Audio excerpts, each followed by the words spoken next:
John Wilson, how are you this morning? Doing well, John. How are you? Oh, I'm fantastic. Folks that are watching will easily identify you, or should do, as a CEO of the Wilson's Transportation Group. Uh, Obviously, chair of the chamber. You and I have a shared chamber experience going back many, many years. Yeah, You're now currently chair, I understand, for a tiny bit more. a little bit more. Yeah. And of course, huge advocate of sporting teams, wellness. You own numerous teams, baseball, hockey, the promoter of sports in the region. I would suggest the top supporter. So thank you for that. You're very much involved with the community. And then I see online that the Wilson Group has bought something called the Peddler. Yeah. Okay. Yeah. And so I had to call up and want to get a sense of what that is. I myself bought an e-bike in the summer. And despite being a heavy man, I ride my bike a lot and transfer from a normal bike into an e-bike, and it's changed my life. I've That's become great. such a major advocate of e-biking and everything about e-biking, and just had to know, what is the Peddler? Why did you buy it? What is it doing? All that kind of stuff. Very excited.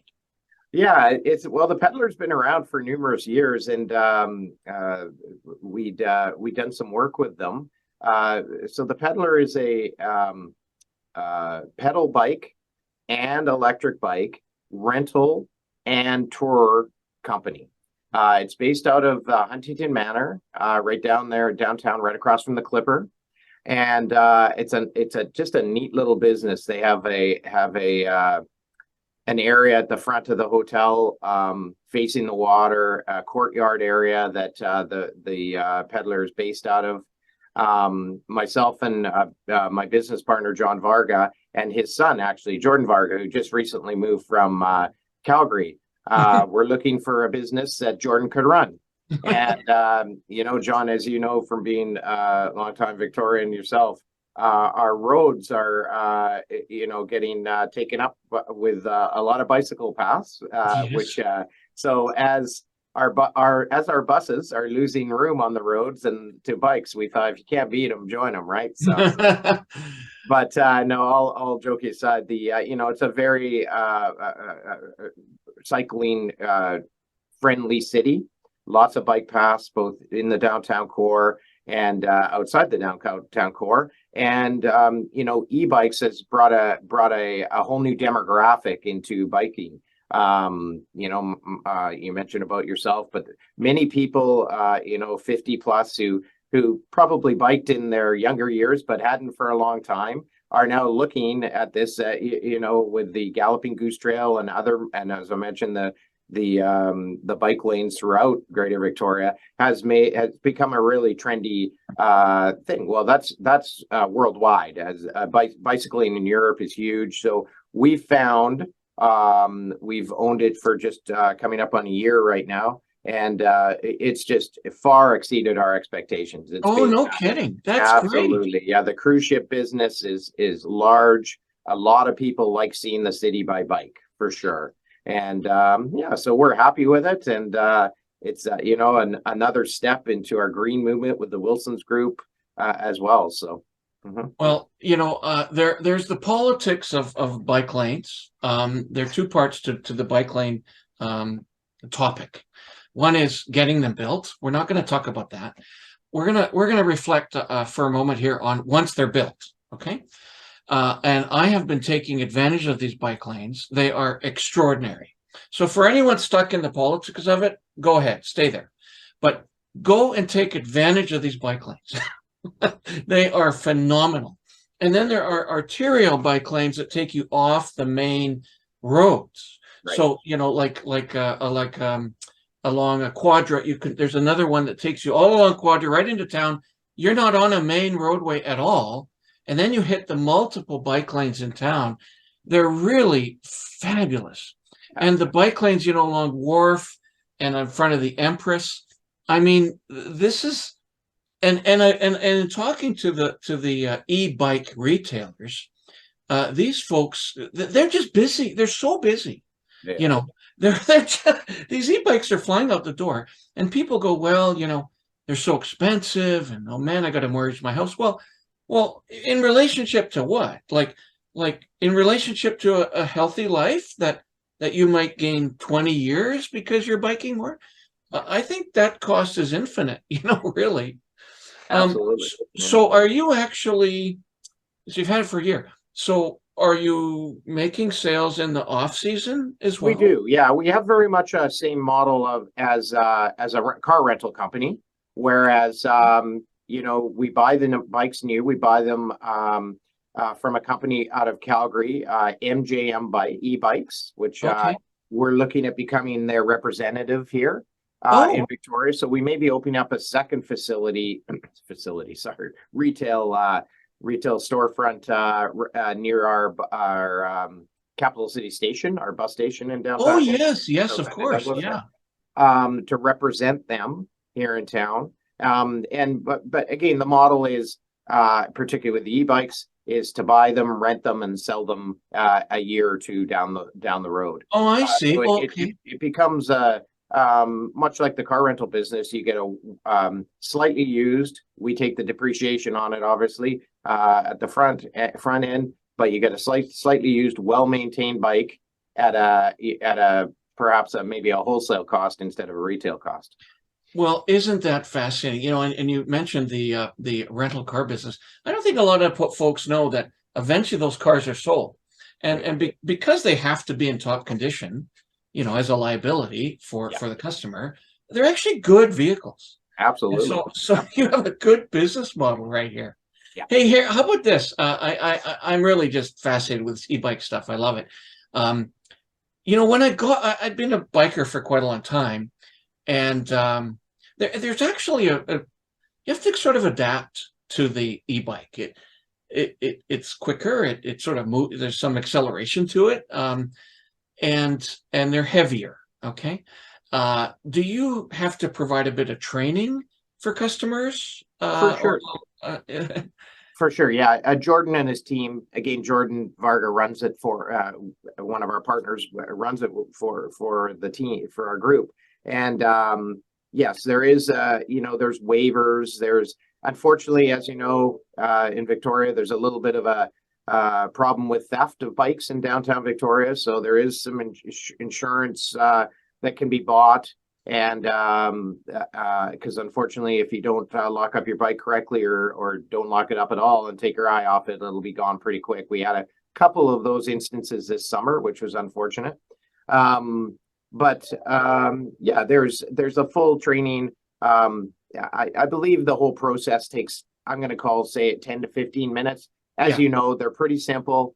They're Yeah. pretty easy to ride, and it's Sure. the old saying, just hop right back on the bike. Oh, exactly. Well, it'd be not unlike renting a moped or something like that. You got to have some sense, but it is different. For our viewers, it's not the same exactly. There's some Right. different dynamics. Let's talk a little bit about this theft thing, okay? So I bought I can see that I'm a big man. I needed a big engine, so my bike cost more money, and I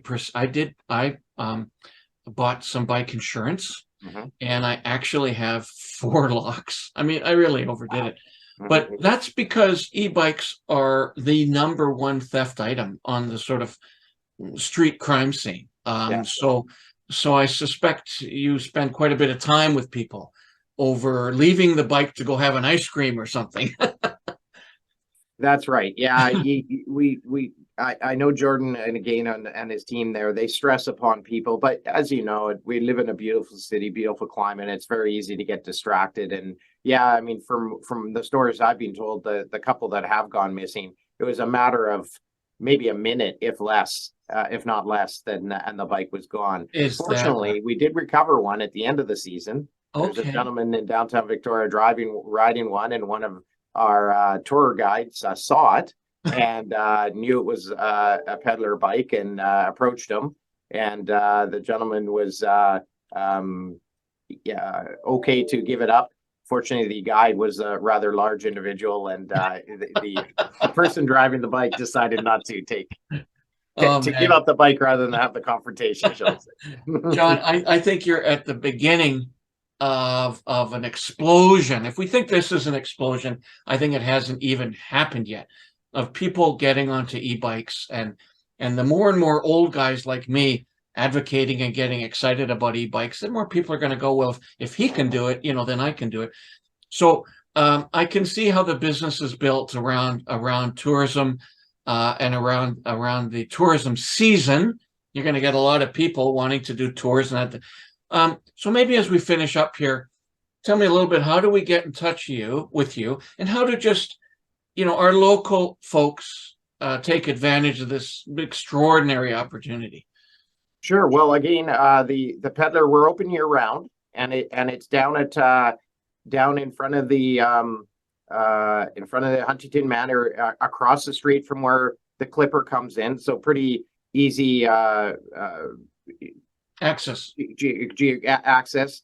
Yeah. Roadside parking. There's lots of parking along the road there. Yeah. And we're open 7 days a week.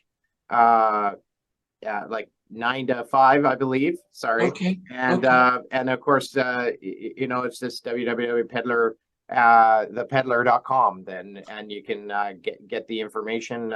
Jordan and his team would be happy to help you out. It does slow down in the winter, but of course, with this beautiful climate we have right now, we still have a fair amount of rentals going on, a little bit of touring. Summertime, May to September, you'll want to book early for sure, as our American guests come to town. It does book up really quick. We have 150 bikes, combination of electric and pedal. And again, the tour part of the business is quite big. It's actually bigger than the rental part. People love going on these group tours. They join other groups, and they really they probably feel a little more at ease having someone guide them around the city rather than have to guide themselves, shall we say. Totally. As it would be for anyone, going to another city, then it's so much better when you have a tour guide with you explaining things. Just as a sort of go ahead. Oh, sorry. I was going to tell you something pretty cool we're bringing in next year is everybody's going to have an earpiece, and the guide will be able, so it won't be so much yelling involved. And that's so cool. So the guide will have the microphone, and they'll be able to hear in the earpiece, and it'll be able to translate into different languages as well. So no way, that's great for 2023, and I think our guests will really enjoy that. Oh, they so will. Just a little personal reflection as we end. So folks they really got to sort of, if you haven't been involved in the biking scene lately, these lanes and these one can get around Lower Vancouver Island almost completely on these pathways. You can go out to Sydney, you can go out to Souk almost exclusively on the Galloping Goose, and it's auxiliary pathways. It's really phenomenal. There, the city, the Lower Vancouver Island is built for biking. And now with the advent of now e-biking, the explosion, companies like yours, so exciting. I'm going to have to talk to you again, John, maybe in the spring. Please do. And please come on down and try us out. Happy to host you on that. Okay. Thank you, John. You take care. Have a great day. Thanks, John. You as well. Take care. Yeah.